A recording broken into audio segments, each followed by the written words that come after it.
Hello hello hello সকলকে toppers Bangla আবারও স্বাগত জানাই। আমরা যে চ্যাপ্টারটি করছিলাম সেই চ্যাপ্টারটি হচ্ছে স্থিতিস্থাপকতা, এবং স্থিতিস্থাপকতার আমরা পীড়ন পর্যন্ত কমপ্লিট করে নিয়েছিলাম। তো বোর্ডে যেটা লেখা আছে তুমি দেখতে পাচ্ছ যে এই পার্ট পর্যন্ত আমরা কিন্তু কমপ্লিট করে ফেলেছিলাম এবং ডিসকাস করেছিলাম যে এই পীড়ন যা যা পড়েছি সেই পীড়নের জন্য কি হবে, একটা করে বিকৃতি ঘটবে। ধরে না আমি দৈর্ঘ্যের দিকে বস্তুকে টানছি, তাহলে পীড়ন যেটা হবে সেটা অনুদৈর্ঘ্য পীড়ন হবে। তখন অনুদৈর্ঘ্য পীড়ন যখন হবে তখন যে বিকৃতি, তখন যে পরিবর্তনটা হবে, তুমি বলবে স্যার দৈর্ঘ্যের দিকেই তো পরিবর্তন হবে, মানে দৈর্ঘ্যটা বাড়তে পারে দৈর্ঘ্যটা কমতে পারে, তার মানে যে বিকৃতি ঘটছে, যে আকার আয়তনে পরিবর্তন হচ্ছে, সেটাকেই আমরা বিকৃতি বলি। ঠিক আছে, তো কোনো বল প্রয়োগ হচ্ছে, সেই বল প্রয়োগের জন্য কি হচ্ছে, আমাদের পীড়ন সৃষ্টি হচ্ছে, সেই পীড়ন সৃষ্টি হওয়ার সাথে সাথেও কি হচ্ছে, আকার আয়তনের যে পরিবর্তন ঘটছে, সেই পরিবর্তনকে আমরা কি বলবো, বিকৃতি বলবো। ঠিক আছে, কিন্তু এই বিকৃতি পরিমাপের জন্য আমাদেরকে বিভিন্ন ধরনের পীড়ন দেখতে হবে, সেই বিভিন্ন ধরনের পীড়নের জন্য বিভিন্ন ধরনের বিকৃতি আসবে। তো দেরি না করে শুরু করা যাক। আজকের যে পাঠটা হবে সেটা হচ্ছে আমাদের বিকৃতি এবং বিভিন্ন ধরনের যে বিকৃতি আছে তার আলোচনা। ওকে,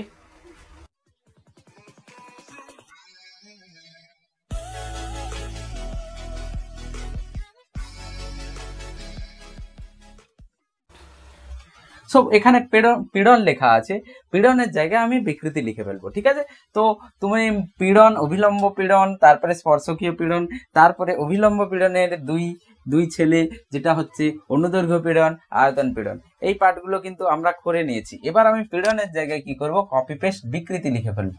ঠিক, তো বিকৃতি, তাহলে যেখানে যেখানে পীড়ন আছে সেখানে সেখানে কি হয়ে যাবে, বিকৃতি লেখা হবে।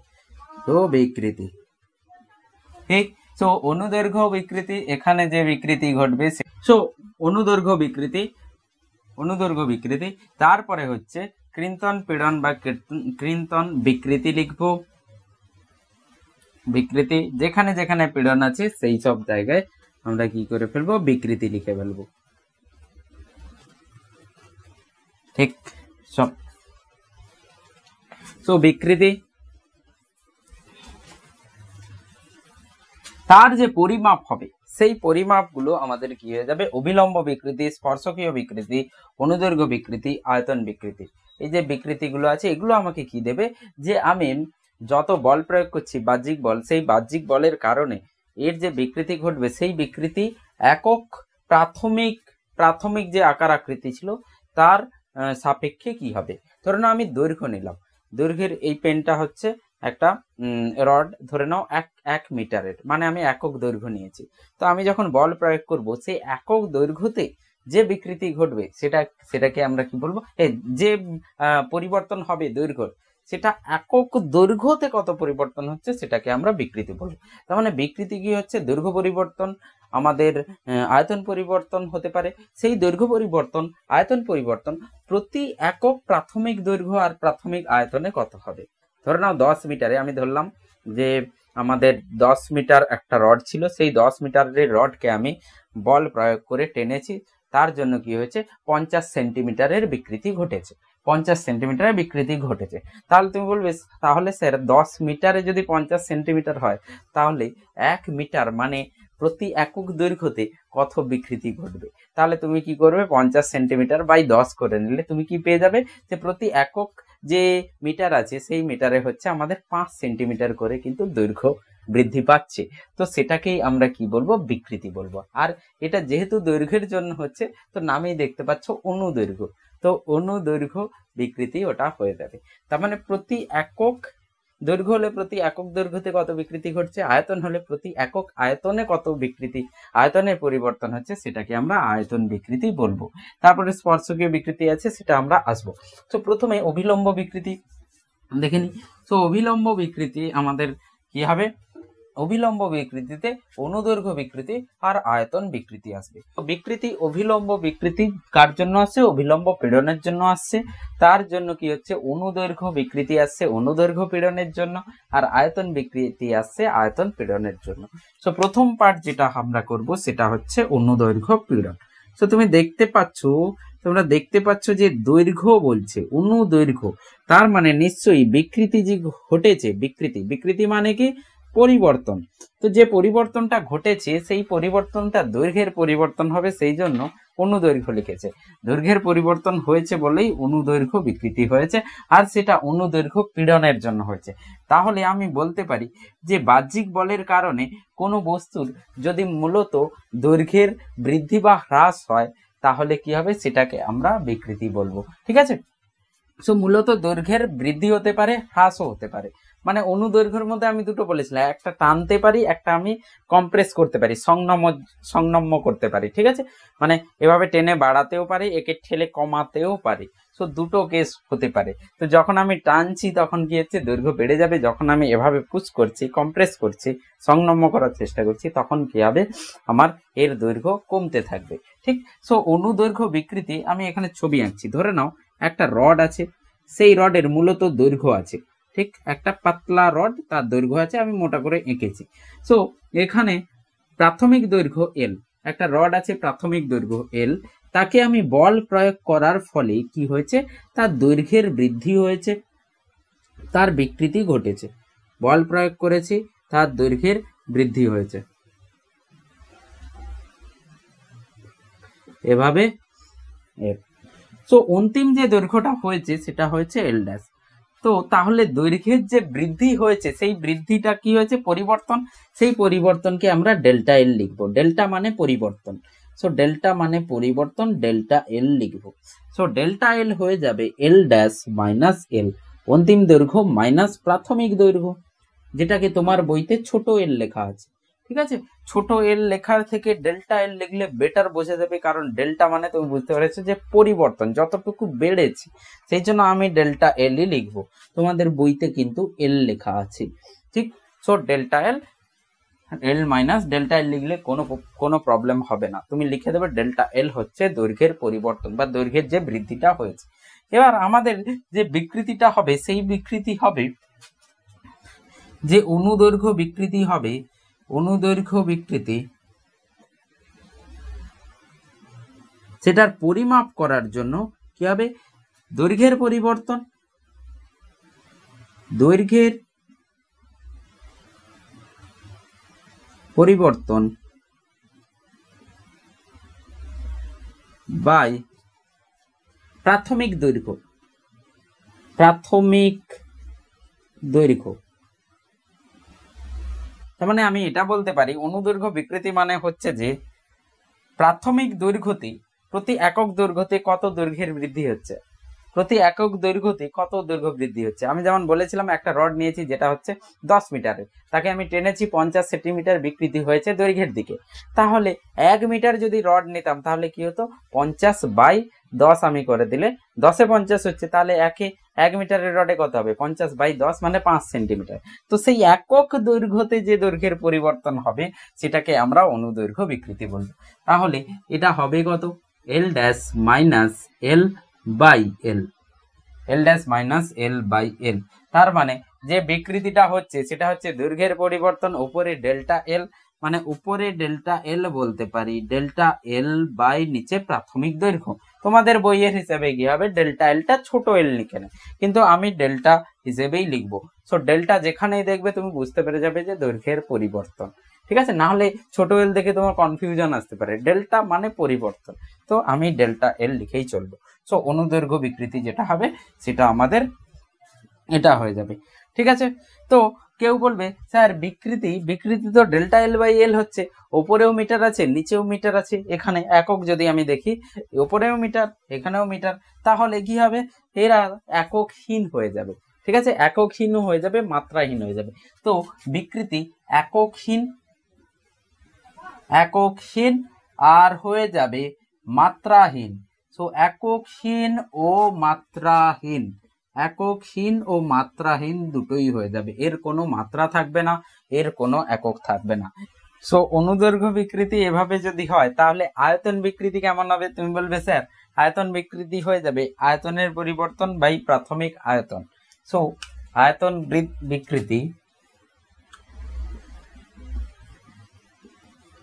আয়তন বিকৃতি যেটা হবে সেটা হবে আয়তনের পরিবর্তন, আয়তনের পরিবর্তন বাই প্রাথমিক আয়তন। প্রাথমিক আয়তন মানে আমি এটা বলতে পারি প্রতি একক প্রাথমিক আয়তনে যে আয়তনের পরিবর্তন হয় তাকে আমরা আয়তন বিকৃতি বলবো। তাহলে কোনো একটা বস্তু আছে যার আয়তন, এটা ছিল, ধরো একটা বল আছে, সেই বল হচ্ছে তাকে আমি কোথায় নিয়ে চলে গেছি, জলের নিচে নিয়ে চলে গেছি। তাহলে জলের ভেতরে যখন নিয়ে যাব, নিচে গভীরতা বাড়লে, জেনারেলি আমরা বলছি গভীরতা বাড়লে কি হবে, তার চাপ বাড়বে। চাপ বাড়লে কি হবে, এর যে আয়তন আছে সেই আয়তন কি হবে, প্রসারণ না হয়ে আয়তন কি হবে, সংকোচন হবে। ঠিক তো এ কি করবে, এইভাবে ছোট হয়ে যাবে। এর আয়তন আগে যা ছিল ভি, পরে গিয়ে ভি ড্যাশ হয়ে গেছে, আয়তন কি হচ্ছে, কম হয়ে গেছে। তো জেনারেলি এটাই বলা হয় যে কোনো বস্তুর যদি স্থির তাপমাত্রায় বস্তুর যদি চাপ বাড়ানো হয়, স্থির তাপমাত্রায় বস্তুর চাপ বাড়লে আয়তন কমে যায়। ঠিক তো আয়তন ভি থেকে ভি ড্যাশ হয়ে গেছে, কমে গেছে। এভাবে করে চারিদিক থেকে কিন্তু আমার চাপ লাগছে। যেই চাপটাকেই আমরা কি বলতাম, সেই চাপটাকে আমরা আয়তন পীড়ন বলতাম। আয়তন পীড়ন হচ্ছে চাপের সমান হয়ে যেত। তো চারিদিকে চাপ লাগছে চারিদিক থেকে, তো কি হচ্ছে, আয়তন কমে গেছে। তো আয়তন কমে গেছে, তো আয়তনের পরিবর্তন যেটা হয়ে যাবে সেটা V dash minus V by V, V dash minus V by V. এবার কথা হচ্ছে sir V dash minus V তো নেগেটিভ আসবে, কারণ ভি ড্যাশ হচ্ছে কম, ভি ড্যাশ হচ্ছে প্রাথমিক ভির থেকে কম হয়ে গেছে। তার মানে V dash minus V negative যদি হয়, আমি একে আগে থেকে একটা নেগেটিভ দিয়ে রাখতে পারি। ঠিক, যাতে এটা বোঝা যায় এ কি হচ্ছে, আয়তন এর কমছে, চাপ বাড়ার ফলে আয়তন কমছে। সো এটাকে আমরা minus delta V by V লিখব, minus delta V by V. Minus আমাকে এটা বোঝাচ্ছে যে এর আয়তন কমছে। সো আয়তন বিকৃতি, অনুদৈর্ঘ্য বিকৃতি, তো এই দুটো আমরা বুঝতে পারলাম। এরপরে যেটা আছে স্পর্শকীয় বা কৃন্তন বিকৃতি। তো আয়তন অনুদৈর্ঘ্য বিকৃতিতে কি হবে, দৈর্ঘ্য পরিবর্তন হবে, মানে দৈর্ঘ্য বৃদ্ধি বা হ্রাস পেতে পারে। আয়তন বিকৃতিতে কি হবে, যেই বস্তুর আয়তন আছে, কোনো বাহ্যিক বল প্রয়োগের ফলে বস্তুর আয়তন মূলত আয়তন প্রসারণ বা আয়তন সংকোচন হবে, আয়তন বৃদ্ধি বা হ্রাস পাবে, সেটাকে আমরা আয়তন বিকৃতি বলবো। তার পরিমাপ করার জন্য আমাকে প্রতি আয়তনে, প্রাথমিক আয়তনে কতটা আয়তন পরিবর্তন হয়েছে সেটা আমাকে দেখতে হবে। যেভাবে আমি অনুদৈর্ঘ্য বিকৃতিতে প্রতি প্রাথমিক দৈর্ঘ্যতে কত দৈর্ঘ্যের বৃদ্ধি বা হ্রাস হয়েছে সেটা অনুদৈর্ঘ্য বিকৃতি আমাকে বলছিল। ঠিক, তো এই দুটোতে দৈর্ঘ্য পরিবর্তন, আয়তন পরিবর্তন হচ্ছে। কৃন্তন বিকৃতি বা স্পর্শকীয় বিকৃতি কি হয়? কৃন্তন বিকৃতি বা স্পর্শকীয় বিকৃতি কোনোদিন আকার, মানে কোনোদিন আয়তন বা দৈর্ঘ্য এগুলোর পরিবর্তন করে না, মানে আয়তনের পরিবর্তন ঘটায় না, এ কি করে, আকৃতির পরিবর্তন ঘটায়। যেমন আমি বলেছিলাম, এই যে বস্তুটি আছে, এই যে এটা আমি নিয়েছি, একে আমি যদি এমন করে প্রেসার দিই, এমন করে চাপ দিই, তুমি দেখবে এ কি হয়ে যাবে, ছোট হয়ে যাবে। জোরে চাপ দিলে ছোট হয়ে যাবে, সংকোচন হয়ে যাবে। কিন্তু আমি যদি একে স্পর্শকীয় ভাবে কোনো বল প্রয়োগ করি, এইভাবে যদি কোনো বল প্রয়োগ করি, তাহলে দেখবে এর আকৃতির শুধু পরিবর্তন হচ্ছে, এ শুধু নিজের শেপটা চেঞ্জ করছে। এই বল প্রয়োগ করার ফলে এর নিজের শেপ চেঞ্জ করছে। শুধু আমি এভাবে করে বল প্রয়োগ করছি, এভাবে সমান্তরাল ভাবে, এ শুধু শেপ চেঞ্জ, আকৃতি পরিবর্তন করেছে। তো স্পর্শকীয় বিকৃতি বা স্পর্শকীয় পীড়ন যেটা হয়, সেই পীড়ন সেই পীড়ন আয়তন পরিবর্তন করাতে পারে না, সে শুধু আকৃতির পরিবর্তন করাতে পারে। তো স্পর্শকীয় বিকৃতি কেমন হবে দেখা যাক। আশা করি এটা লিখে নিয়েছো প্রথমটা। এবার আমি এইখানে হচ্ছে স্পর্শকীয় বিকৃতি লিখছি। স্পর্শকীয় বিকৃতি, ধরে নাও একটা এভাবে বক্স রাখা আছে। ঠিক, এই যে বক্সের এই পার্টটা দেখতে পাচ্ছি আমি, এখান থেকে আমি বল প্রয়োগ করছি সমান্তরাল ভাবে, এটাকে আরেকটু বাড়িয়ে নিচ্ছি, সমান্তরাল ভাবে আমি একটা বল প্রয়োগ করেছি। বল প্রয়োগ করার ফলে কি হয়েছে, এর বিকৃতি ঘটেছে। সেই বিকৃতিটা কেমন ঘটেছে দেখো, সেই বিকৃতি ঘটেছে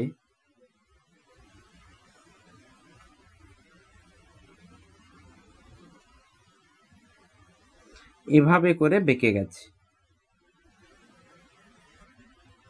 আগে ডটেড লাইনগুলোতে ছিল, ডট লাইনে ছিল আগে,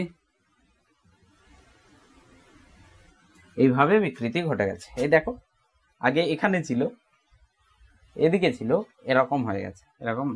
এইটাকে আমরা কোনো থিটা নিচ্ছি, ঠিক? তো ডেফিনেশন স্পর্শকীয় বিকৃতি, এখানে স্পর্শকীয় বিকৃতি লিখছি, অনুদৈর্ঘ্য বিকৃতি নয়, স্পর্শকীয় বিকৃতি। তো স্পর্শকীয় বিকৃতি যেটা হবে, ক্রিন্তন বিকৃতি বলা হচ্ছে, ক্রিন্তন বিকৃতি।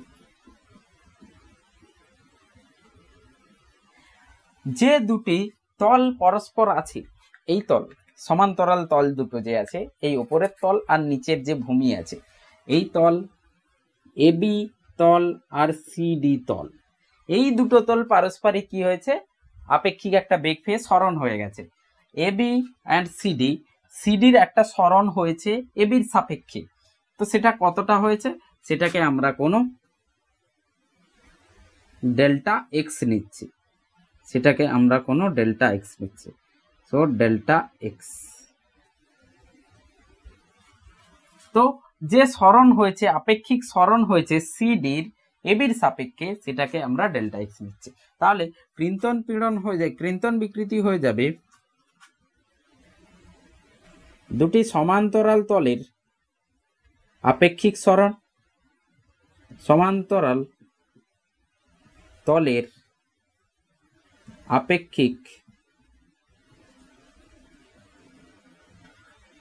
আপেক্ষিক সরণ বাই এই দুটি তলের মধ্যে দূরত্ব, এই দুটি তলদ্বয়ের মধ্যে দূরত্ব, যেটাকে আমি এইচ লিখছি, দুটি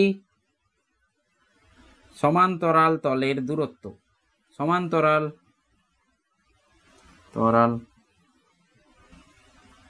তলদ্বয়ের দূরত্ব, তলের দূরত্ব, ঠিক? তাহলে স্যার এটা, তাহলে এটা এইচ আর এটা হচ্ছে ডেল্টা এক্স। তাহলে ব্যাপারটা যেটা দাঁড়াচ্ছে ক্রিন্তন বিকৃতি, সেটা হচ্ছে দুটি সমান্তরাল তলে আপেক্ষিক সরণ delta X by H, delta X by H, ঠিক? কেউ বলবে sir delta X by H, তো আমি দেখতে পাচ্ছি এই যে হচ্ছে, ধরে নাও এ সি সি ড্যাশে চলে গেছে, সি সি ড্যাশে চলে গেছে, এ আছে, বি আছে, বি বি ড্যাশে চলে গেছে, বি বি ড্যাশে চলে গেছে, এ বি বি ড্যাশে বলছি, ডি ডি ড্যাশে চলে গেছে, ঠিক?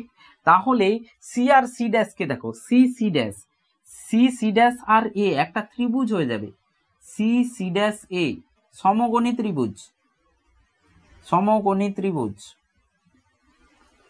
সো সমকোণী ত্রিভুজ যদি হয়ে যায় এটা 90, তাহলে ডেল্টা এক্স বাই এটা তো আমাদের ট্যান থিটা হচ্ছে, ট্যান থিটা।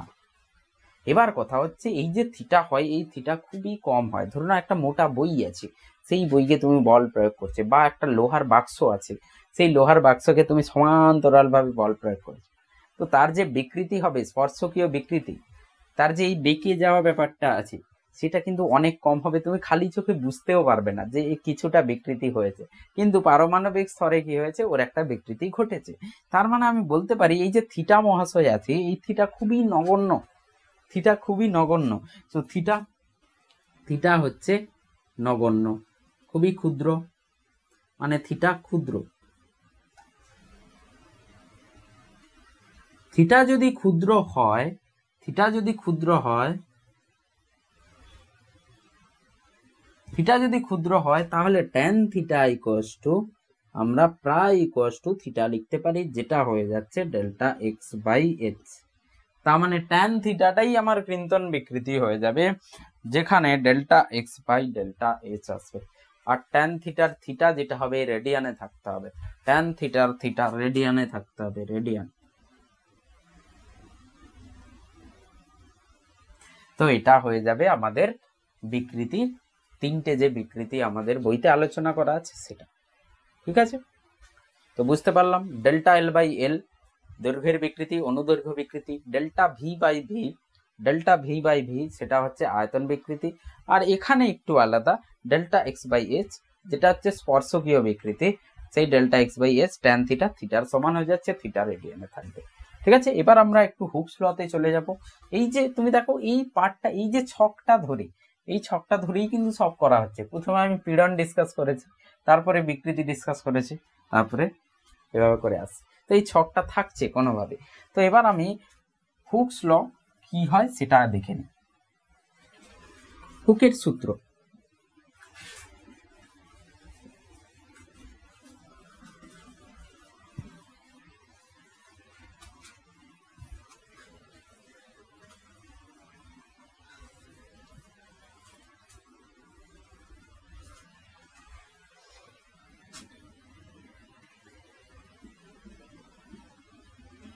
হুকের সূত্র, হুকস ল।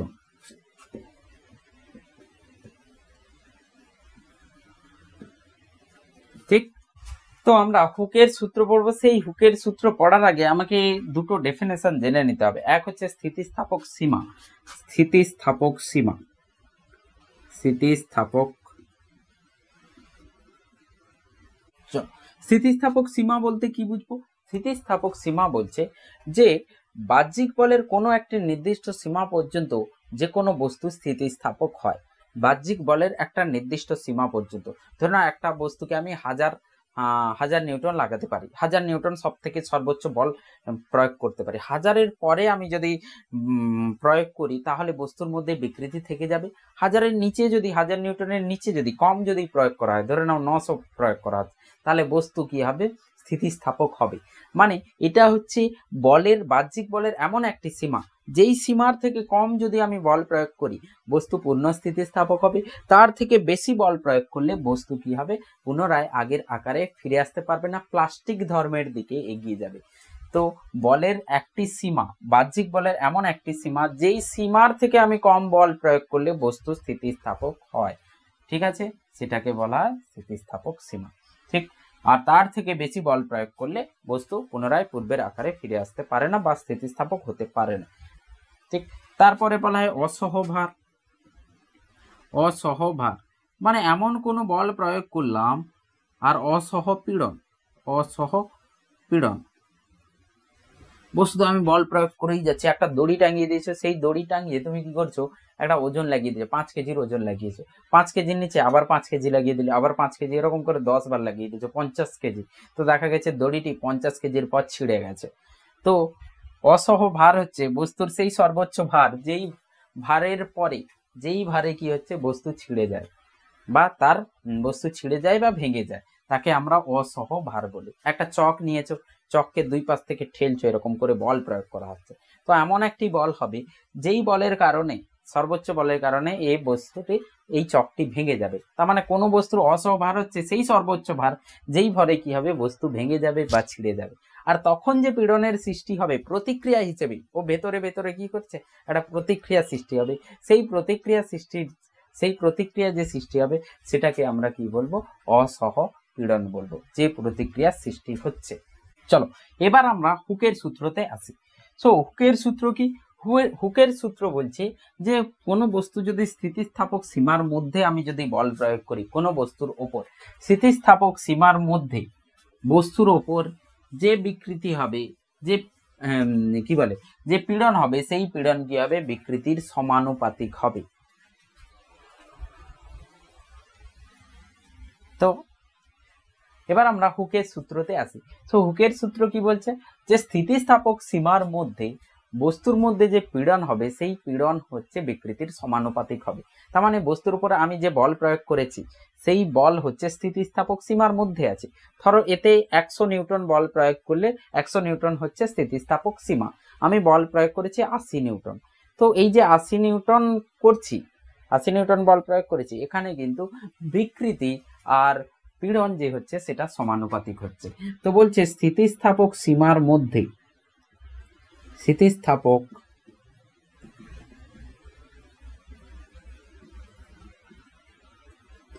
সীমার মধ্যে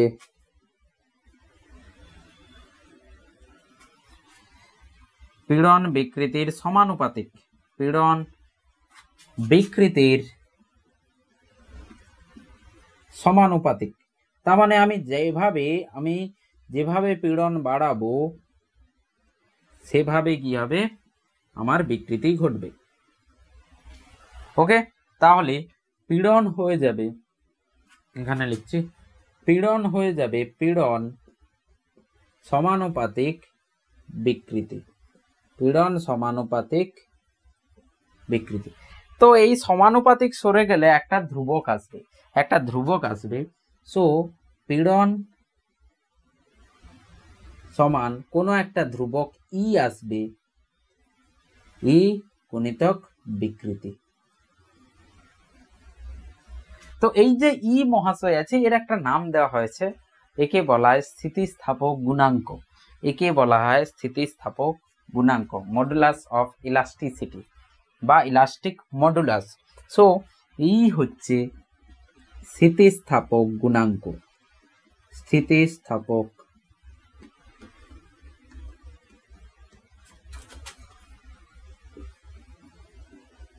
গুণাঙ্ক। তাহলে স্থিতিস্থাপক গুণাঙ্ক কি হয়ে যাবে, পীড়ন বাই বিকৃতি। তো আমি বলতে পারি পীড়ন বাই বিকৃতি ধ্রুবক হবে, পীড়ন বাই বিকৃতি স্থিতিস্থাপক সীমার মধ্যে পীড়ন বাই বিকৃতি ধ্রুবক হবে, আর সেই ধ্রুবকটা হয়ে যাবে কি স্থিতিস্থাপক গুণাঙ্ক।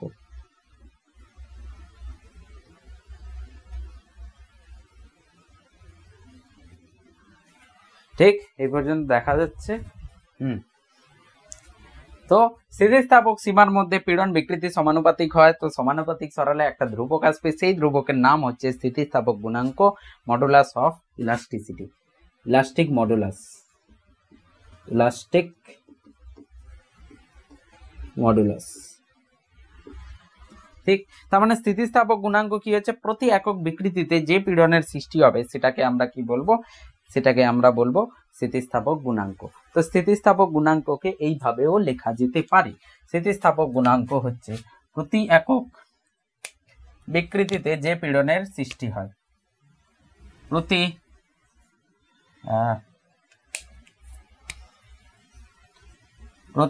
একক বিকৃতির দরুন যে পীড়নের সৃষ্টি হয়, যে পীড়নের সৃষ্টি হয়, পীড়নের সৃষ্টি হয়, কারণ পীড়ন সৃষ্টি হলেই কি বলে, বিকৃতি হলেই পীড়ন হবে। বিকৃতি আর পীড়ন যদি কোনটা মৌলিক, মানে কে আগে, বিকৃতি আগে না পীড়ন আগে, মানে পীড়ন দিলে বিকৃতি আসবে নাকি বিকৃতি ঘটলে পীড়ন আসবে। ঠিক, তো পীড়ন আগে না বিকৃতি আগে, ডিম আগে না মুরগি আগে, এরকম ব্যাপারটা। তো তুমি ভেবে দেখো যে মনে হচ্ছে না বল না প্রয়োগ করলে পীড়ন আসবে না, বল না প্রয়োগ করলে পীড়ন আসবে না, বল না প্রয়োগ করলে পীড়ন আসবে না। ধরো আমি বল প্রয়োগ করেছি, স্থিতিস্থাপক ধর্ম কি করছে, ওই বলের বিরুদ্ধে কি করছে, বাধা দিচ্ছে। কাকে বাধা দিচ্ছে, কি বাধা দিচ্ছে, ওর যে আয়তন পরিবর্তন, দৈর্ঘ্য পরিবর্তন হচ্ছে, সেই দৈর্ঘ্য পরিবর্তনকে বাধা দেওয়ার চেষ্টা করছে। তার মানে বিকৃতি হতে যাচ্ছে তখন পীড়নের সৃষ্টি হচ্ছে। এমন কোন বস্তু যার বিকৃতি হচ্ছে না তখন কিন্তু পীড়ন আসবে না। দৃঢ় বস্তুর কথা বলি, দৃঢ় বস্তুতে বিকৃতি আসবেই না, তো ওখানে পীড়ন আসবেই না। ঠিক আছে, সো বিকৃতি যদি হয় তাহলে ভেতরে ভেতরে কি হবে, পীড়নের সৃষ্টি হবে। ঠিক, যদি যুদ্ধ করতে কেউ এনিমি, কেউ শত্রুপক্ষ আসে, তবেই আমি কি করব, সৈন্য নিয়ে রেডি থাকবো। ঠিক আছে, সৈন্য আমি তার বিরুদ্ধে আমি সৈন্য নামাবো। ঠিক আছে, এরকম একটা ব্যাপার। তো যখনই বিকৃতি ঘটবে, সেই বিকৃতির জন্য কি হবে, পীড়নের সৃষ্টি হবে। ঠিক, সেই পীড়নের সৃষ্টি কেন হচ্ছে, কারণ ও কি করবে, ওই বাধার বিরুদ্ধে কি করবে, বাধার বিরুদ্ধে কাজ করবে, মানে বাধা দেবে। ওই যে বিকৃতি ঘটছে সেটাকে বাধা দেওয়ার জন্য পীড়ন তৈরি হচ্ছে। তার মানে আগে বিকৃতি হবে, তারপরেই পীড়ন হবে। ঠিক আছে, কারণ যে বাহ্যিক বল হয়, সেই বাহ্যিক বলটা কিন্তু পীড়ন নয়। বাহ্যিক বলের জন্য ভেতরে যে প্রত্যানয়ক বল হচ্ছে, তার প্রতি একক ক্ষেত্রফলে হচ্ছে আমার পীড়ন। ঠিক আছে, তার মানে আমি বল প্রয়োগ করেছি, বিকৃতি ঘটছে, সেই বিকৃতির বিরুদ্ধে কি হচ্ছে, পীড়নের সৃষ্টি হচ্ছে, মানে ভেতরে প্রত্যানায়ক বল সৃষ্টি হচ্ছে। তো প্রতি একক বিকৃতির দরুন যে পীড়নের সৃষ্টি হয় তাকে আমরা কি বলবো, স্থিতিস্থাপক গুণাঙ্ক বলবো, স্থিতিস্থাপক গুণাঙ্ক বলবো। তো পীড়ন, বিকৃতি, আর এখানে হচ্ছে ধ্রুবক। এবার আমরা প্রত্যেকটার এক একটা করে ধ্রুবক নতুন করে লিখব। এই যে অভিলম্ব বিকৃতি, অনুদৈর্ঘ্য, আয়তন, স্পর্শকীয়, এদের জন্য এই যে বিকৃতি আছে সেই বিকৃতির আলাদা আলাদা নাম হবে, সেই জন্য কিন্তু আমি এটাকে মুছিনি এখন, ঠিক আছে। তো এখানে আমি কি লিখবো, এখানে আমি লিখবো স্থিতিস্থাপক গুণাঙ্ক, তারপরে কি হবে অনুদৈর্ঘ্য গুণাঙ্ক, আয়তন বিকৃতি গুণাঙ্ক, স্পর্শকীয় গুণাঙ্ক বা কৃন্তন গুণাঙ্ক। তো এগুলো লিখলে আমাদের কি হবে, বিকৃতির পরে স্থিতিস্থাপক গুণাঙ্ক হয়ে যাবে, ঠিক আছে। একটা জিনিস থেকে আমি সবগুলো লিখতে পারছি না, ঠিক আছে। তো এবার যেটা পড়বো সেটা হচ্ছে গুণাঙ্ক, তাহলে আমি এখানে বিকৃতির জায়গায় স্থিতিস্থাপক গুণাঙ্ক লিখছি। তো এখানে স্থিতিস্থাপক গুণাঙ্ক,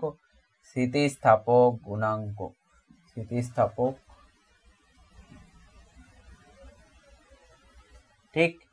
তো এখান থেকে অনুদৈর্ঘ্য গুণাঙ্ক, যেটার একটা নতুন নাম আছে ইয়ং গুণাঙ্ক, ঠিক। তো এই অনুদৈর্ঘ্যটা কি হয়ে যাবে, ইয়ং গুণাঙ্ক,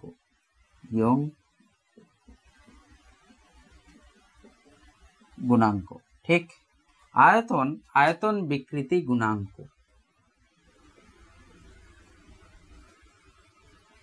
আর যেটা হচ্ছে স্পর্শকীয় বা কৃন্তন বিকৃতি, সেটার যে গুণাঙ্ক হবে, এগুলো পাশে লিখলে সুবিধে হতো, বিকৃতি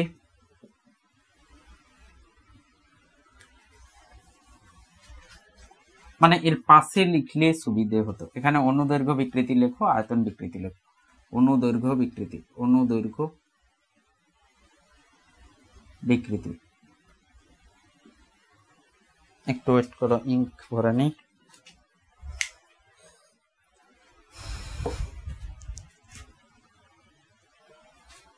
চলো, সো অনুদৈর্ঘ্য বিকৃতি, এখানে যে এটা আসবে সেটা হচ্ছে ইয়ং গুণাঙ্ক। কেন আমি এভাবে লিখছি বুঝতে পারবে। আয়তন বিকৃতি, এর কাছে হবে আয়তন বিকৃতি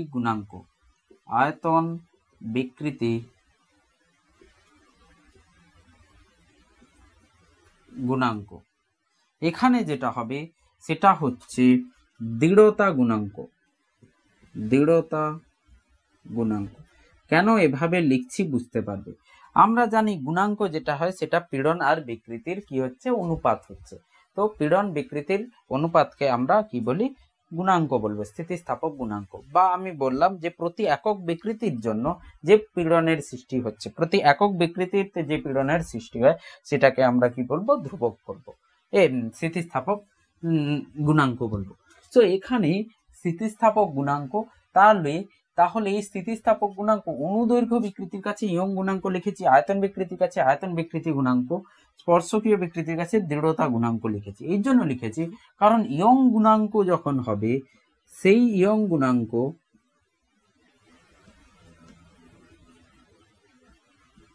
তো আমাদের এমনিতেই কি থাকে, গুণাঙ্ক যেটা হবে সেটা হবে আমাদের পীড়ন বাই বিকৃতি। তো পীড়ন বাই বিকৃতি, সো কেমন পীড়ন কেমন বিকৃতি তার যদি প্রকার লিখে ফেলি তাহলে ইয়ং গুণাঙ্ক হয়ে যাবে। তো অনুদৈর্ঘ্য পীড়ন যদি দৈর্ঘ্যের দিকে হয় সেটা তাহলে ইয়ং গুণাঙ্ক হয়ে যাবে। সো অনুদৈর্ঘ্য পীড়ন বাই অনুদৈর্ঘ্য বিকৃতি যদি হয় ইয়ং গুণাঙ্ক, ইয়ং মডুলাস। সো ইয়ং মডুলাসকে ওয়াই দিয়ে লেখা হয়, একে ইয়ং মডুলাস, সেই জন্য ওয়াই দিয়ে লেখা হয়, ঠিক। সো ইয়ং মডুলাস যেটা হবে অনুদৈর্ঘ্য পীড়ন বাই অনুদৈর্ঘ্য বিকৃতি। সো অনুদৈর্ঘ্য পীড়ন কি হয়ে যায়, এফ বাই এ বাই অনুদৈর্ঘ্য বিকৃতি ডেল্টা এল বাই এল। এবার তোমাদের বইতে ডেল্টা এল এর জায়গায় ছোট এল লেখা আছে, ঠিক। সো এখানে উল্টে গেলে F L by A delta L, F L by A delta L, এটাই আমাদের ইয়ং গুণাঙ্ক হয়ে যাবে। এটা যেন মনে থাকে, ঘুমিয়ে ঘুমিয়েও যেন মনে থাকে। ঠিক, তো ইয়ং গুণাঙ্ক বল, এখানে প্রাথমিক দৈর্ঘ্য, আর এখানে ক্ষেত্র প্রস্থচ্ছেদ বা ক্ষেত্র যেটা হচ্ছে, আর এখানে হচ্ছে দৈর্ঘ্যের পরিবর্তন। ছোট এল এই জন্য লিখছি না, কারণ ডেল্টা এল দেখে তুমি বুঝতে পারবে যে চেঞ্জটা, যে পরিবর্তনটা এসছে, সহজেই তুমি বুঝতে পারবে। বা ইংলিশ বইগুলো বা অন্য কোনো অথরের বই পড়লে তুমি দেখতে পাবে ডেল্টা এল লেখা আছে। ঠিক, তখন কনফিউশন আসবে না। ঠিক, এটা হলো ইয়ং গুণাঙ্ক। আয়তন বিকৃতি গুণাঙ্ক কি হয়ে যাবে? আয়তন বিকৃতি গুণাঙ্ক। এবার বলে দিই, এই যে ইয়ং গুণাঙ্ক, এটা কার উপর নির্ভর করে?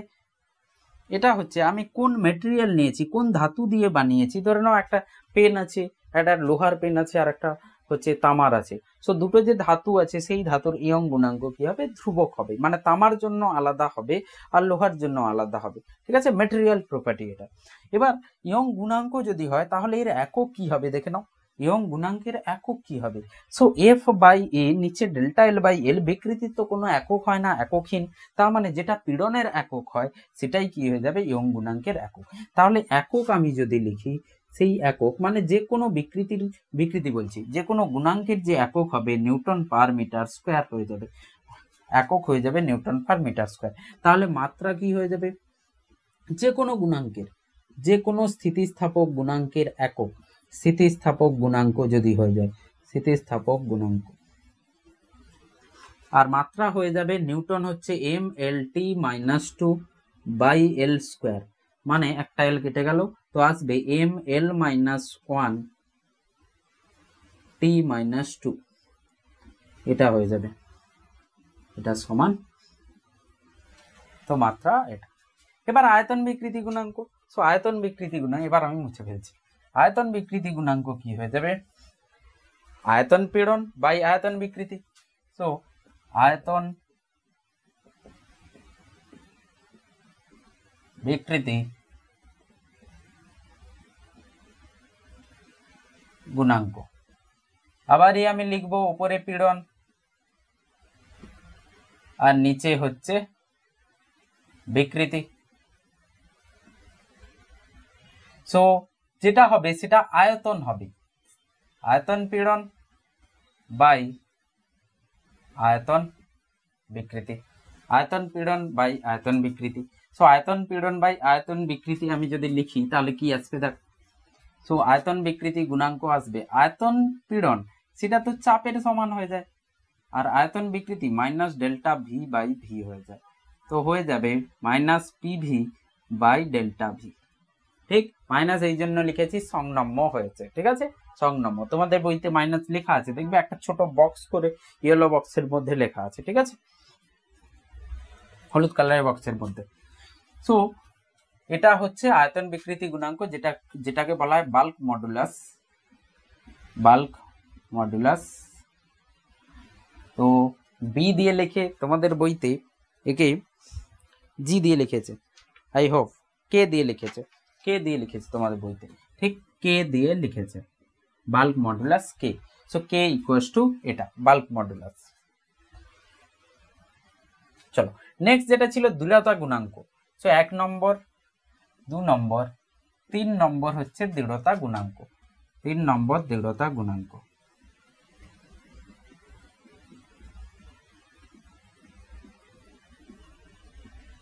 দৃঢ়তা গুণাঙ্ক কি হয়ে যাবে? পীড়ন পীড়ন তো থাকবে, স্পর্শকীয় পীড়ন বাই স্পর্শকীয় বিকৃতি, বা কৃন্তন পীড়ন বাই কৃন্তন বিকৃতি। সো কৃন্তন পীড়ন বাই কৃন্তন বিকৃতি।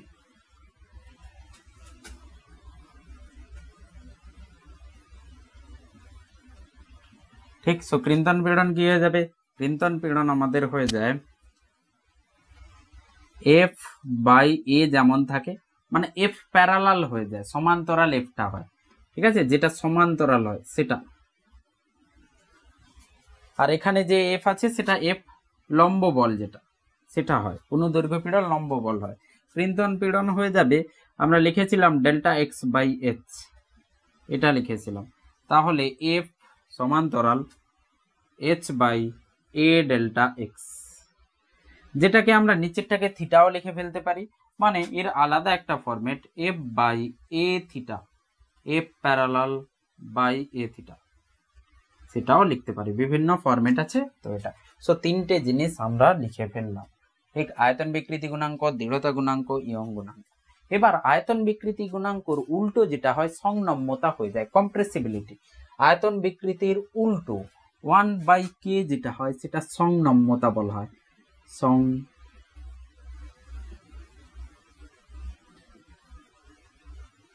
মানে কোন বস্তুকে আমি কিভাবে কম্প্রেস করতে পারি, ধরো একটা লোহার বল আছে আর একটা স্পঞ্জের বল আছে, হ্যাঁ, লোহার বল বা টেনিস বল আর একটা একদম স্পঞ্জের বল, টেনিস বল আর স্পঞ্জের বল। তো দুটোকেই যদি আমি বল প্রয়োগ করি, স্পঞ্জের বলটা বেশি কি হয়ে যাবে, বিকৃতি ঘটবে, ঠিক। তো স্পঞ্জের বলে সংনম্যতা বেশি, বেশি সংনম্য হয়ে যেতে পারে। যে বস্তু সংনম্য সহজে হয়ে যাবে তাকে তার সংনম্যতা বেশি। লোহা আর তুলো নিয়েছি, তো তুলোকে আমি সহজেই সংনম্য করতে পারবো, আমি সহজেই সংকুচিত করতে পারবো। তো সংনম্যতা হচ্ছে এর উল্টো, মানে যার আয়তন বিকৃতি কম হবে, যার আয়তন বিকৃতি বেশি হবে, কি বলে, হ্যাঁ, যার আয়তন বিকৃতি মানে আমি খুব সহজে করতে পারছি, খুব সহজে তার স্কুইজ করতে পারছি, সংকোচন করতে পারছি, তাকে কি বলা হয়, সংনম্যতা বলা হয়, ঠিক। তো ধরে নাও আমি তিনটে বায়ু বললাম, কে বায়ু, কে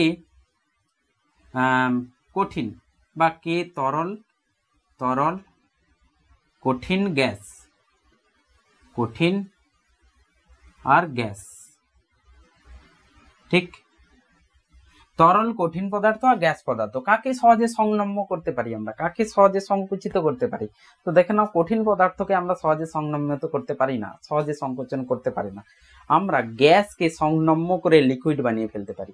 বাড়িতে যে গ্যাস সিলিন্ডার গ্যাস আছে সেটাকে আমরা কি করি, গ্যাসকে সংনম্য করে তরলে আমরা কি করতে পারি, কনভার্ট করতে পারি, পরিবর্তন করেছি, আয়তন পরিবর্তন। সো তরলের সব থেকে সংনম্যতা সব থেকে বেশি হবে। সো কে তরল বলছি, গ্যাসের সব থেকে বেশি হবে। গ্যাস থেকে আমরা গ্যাসকে সংনম্য করে তরল বানিয়ে ফেলতে পারি। তারপরে হচ্ছে কে তরলের হবে, আর কঠিন পদার্থকে সব থেকে কম সংনম্য করা যাবে, সংকুচিত করা যাবে। তো সংনম্যতা গ্যাসের বেশি হবে, তারপরে তরল, তারপরে কঠিন। তার মানে এখানে আমি যদি আয়তন বিকৃতি সংনম্যতাকে 1/k লিখেছি, ও আচ্ছা 1/k গ্যাসের বেশি হবে, 1/k সংনম্যতা বলা হচ্ছে, আর 1/, কঠিন কি হবে, এটা হবে 1/, করে হবে, কে নয়। সংনম্যতা 1/k হয়, সংনম্যতা সহজে আমরা সংনম্য করতে পারি, তার মানে 1/k।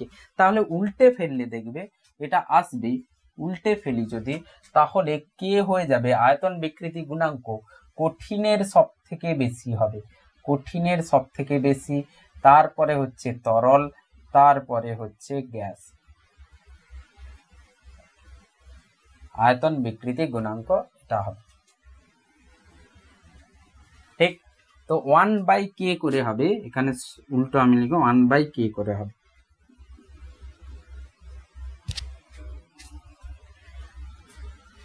ঠিক আছে, তো তিনটে গুণাঙ্ক আমরা দেখলাম।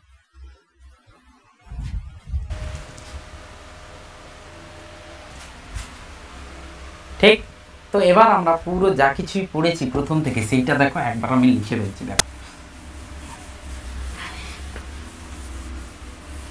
চল, প্রথমে ছিল পীড়ন, চোখ বন্ধ করে একটা কাগজে তুমি লিখে ফেলতে পারবে পীড়ন। সেই পীড়নে কি ছিল, অভিলম্ব পীড়ন ছিল, অভিলম্ব পীড়ন বা বিকৃতি দুটোই একসাথে লিখছি, পীড়ন বা বিকৃতি, পীড়ন হলে পীড়ন, সো অভিলম্ব, আর এখানে হবে আমার স্পর্শকীয় বা কৃন্তন,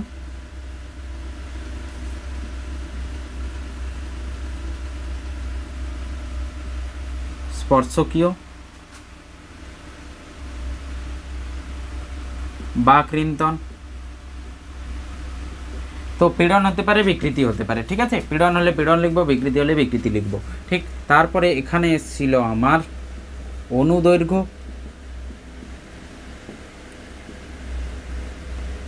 তারপরে এখানে এসেছিল আয়তন, ঠিক। তো পীড়ন, বিকৃতি, এদের যে গুণাঙ্কগুলো হবে সেই গুণাঙ্ক কি হবে, এখানে ইয়ং গুণাঙ্ক, মানে অভিলম্ব, এই যে অনুদৈর্ঘ্য, তো অনুদৈর্ঘ্য পীড়ন, অনুদৈর্ঘ্যের মধ্যে অনুদৈর্ঘ্য পীড়ন বাই অনুদৈর্ঘ্য বিকৃতি, অনুদৈর্ঘ্য পীড়ন বাই অনুদৈর্ঘ্য বিকৃতি কি হয়ে যাবে, আমার ইয়ং গুণাঙ্ক হয়ে যাবে। সো অনুদৈর্ঘ্যের মধ্যে,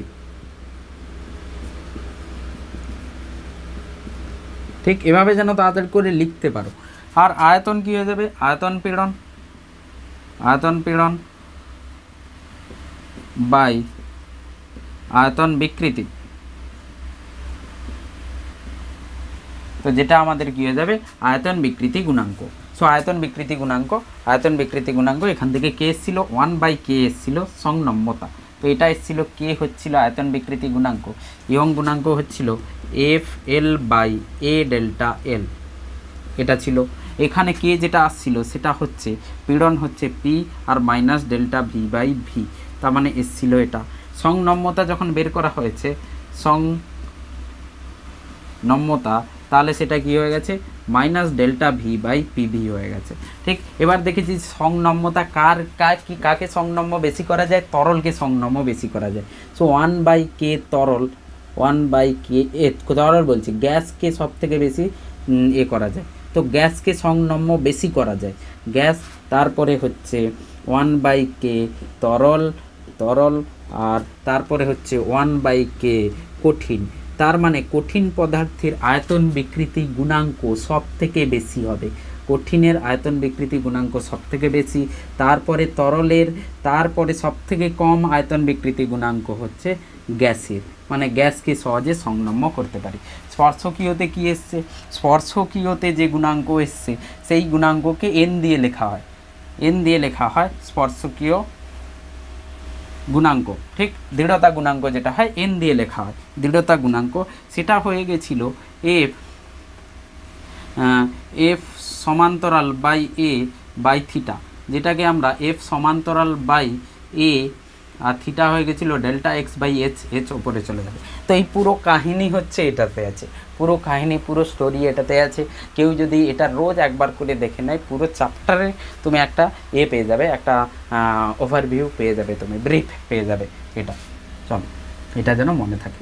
এর পরের দিন আমরা অন্য ভিডিওতে পয়সনস রেশিও আর বাকি যা কিছু আছে আমরা সেটা কভার করব।